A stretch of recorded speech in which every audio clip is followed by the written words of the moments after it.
So this week I helped out Elise and Matt with their formal lounge. So this was the main entrance to their house. So as soon as you walk in, the formal lounge is the first thing you see.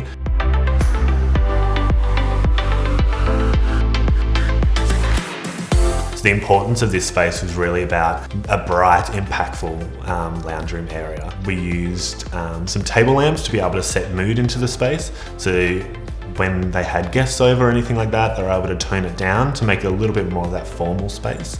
But then they also wanted to be able to be quite bright as well for in case they were welcoming or having more guests over as well. So we used the two iris lamps either side of a really nice plush couch. Elise was wanting to make her house very much in the shape of a woman's body. She was really into like curves and the roundness of features, and this really helped complement that space with a nice rounded glass for that area. Within this space, I think we grouped a couple of lights together over the couch areas as well, so the couch area felt quite bright and was the highlight of the space, whereas then when you wanted just some subtle mood or you wanted to sit around and just have chats with the family, you were able to just turn off those lights and have either side of the couch still highlighted, but just a little more subtly.